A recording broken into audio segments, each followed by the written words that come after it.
Hicks Glogowski, and today we are going to conquer scissors. So an arm balance in which the legs are going in opposite directions, and a lot of people find this one extremely difficult and extremely advanced. So I'm going to give you my number one tip for beginning this posture.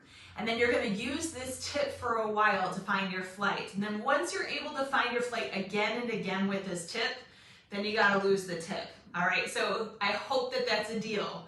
All right, it's a good tip, but you can't use it forever. In order to advance the practice, then you got to move on once this really sticks. I would say once you got it to really stick and you use it for about a year, then you need to move into the next space of it. So let's get down and I'll show you what it is before I get ahead of myself.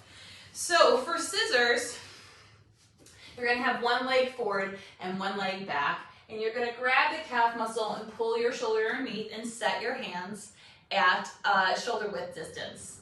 Then it's really easy to get two on top of yourself here so you can't bend the elbows. So walk the back knee back and start to walk this foot forward, but also allow it to go out, all right? Now from here, this is usually where people are like stuck. This is the tip, take the elbow of the arm where the leg is not involved, that front leg is not involved, and wrap it in, so that you're balancing on the inside of the hip joint. Extend the front leg, look forward, extend the back leg, and balance. So this leg is balancing on this arm, and this elbow, this hip is balancing on this elbow. That's the tip.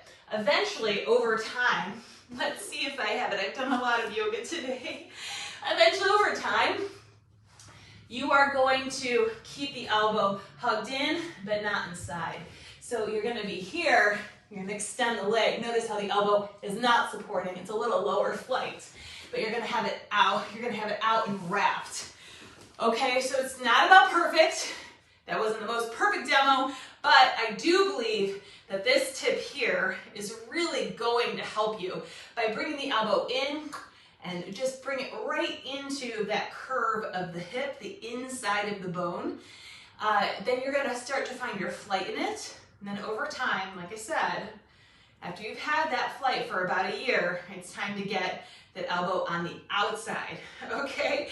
Let me know how this tip goes for you. I know it's created a lot of success for my students in my online classes and in the Meet Me on Your Mat online studio. If you're finding a ton of benefit from these little tips and tricks that I drop with you every week, just imagine how much your practice would change and evolve if we actually worked one-to-one together, which is the opportunity that you have at the Meet Me on Your Mat online yoga studio.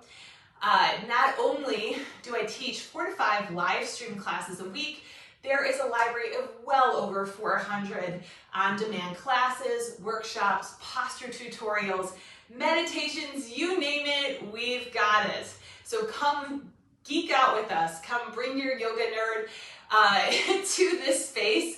We really love working to build something new within your practice, and that's what that space is all about. You can find more information on the Meet Me on Your Mat online studio at meetmeonyourmat.yoga/join. While you're over on the website, make sure to pick up my free arm balancing fundamentals workshop, 15 minutes to flights. Like once you get these pro tips, they're never going to leave your brain. These are the things that people don't tell you. They're not focused enough on exactly, how to teach you these super rudimentary fundamental things. So many people have taken that workshop and been like, wow, I flew for the first time and crow. So if that's you, if you're looking to find flight and arm balances or refine your technique so you have longer floats and more stamina, get over there and grab that workshop. There is also another freebie that is my handstand confidence training. So it's how to find handstand, my top 5 tips, how to build into handstand in your 40s and beyond. So handstands are not just for 20 and 30-year-olds, for people in their teens, they are for you. and they're going to really light a fire under your practice. You're going to gain strength, mobility, flexibility. So let's start building it together. It's a 15-minute video training followed by a guide, a gorgeous guide that you can keep that really helps you synthesize the information that's in the video. And then there's a checklist. You can easily bring those 5 tips to the mat when you begin to work in your handstand. That you can find at meetmeonyourmat.yoga/handstand. Getting those workshops is an awesome way for us to connect. If you have not already, please hit the subscribe button on the YouTube channel so that we can stay connected here as well and you don't miss my weekly post. I'm so glad that we were able to do this today and that you've watched this video, and I hope that it helps you find flight in this very advanced arm balance. Let me know how it goes, and I look forward to connecting with you on it. Have a great week. I look forward to meeting you on your mat soon.